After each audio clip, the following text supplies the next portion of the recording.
अगर आप हमारे चैनल पर नए हैं और हमारे वीडियो को पहली बार देख रहे हैं तो हमारे चैनल को लाइक एंड सब्सक्राइब करें ताकि आने वाली हर नए गाने का नोटिफिकेशन आपको मिलता रहे।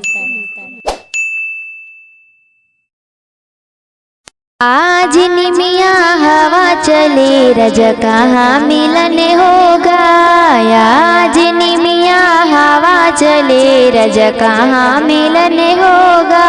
पहला मिलन होगा सड़क पे जाके, पहला मिलन होगा सड़क पे जाके। राही साला ढूका लगे रजा कहाँ मिलन होगा, राही साला ढूका लगे रजा कहाँ मिलन होगा।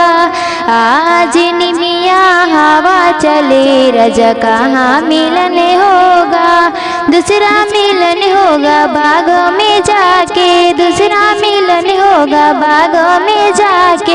माली साला ढूका लगे रजा कहाँ मिलन होगा, माली साला ढूका लगे रजा कहाँ मिलन होगा। आज निमिया हवा चले रजा कहाँ मिलन होगा। तीसरा मिलन होगा कॉलेज में जाके, तीसरा मिलन होगा कॉलेज में जाके। मास्टर साला ढूका लगे रजा कहाँ मिलन होगा, मास्टर साला ढूका लगे रजा कहाँ मिलन होगा।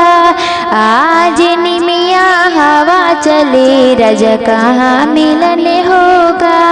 चौथा मिलन होगा मंदिर में जाके, चौथा मिलन होगा मंदिर में जाके।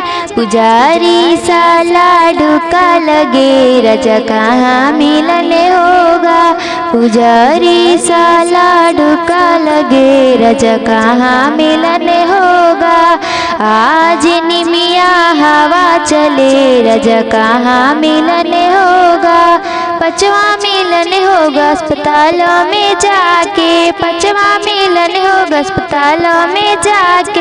डॉक्टर साला ढूका लगे रजा कहाँ मिलन होगा, डॉक्टर साला ढूका लगे रजा कहाँ मिलन होगा। आज निमिया हवा चले रजा कहाँ मिलन होगा।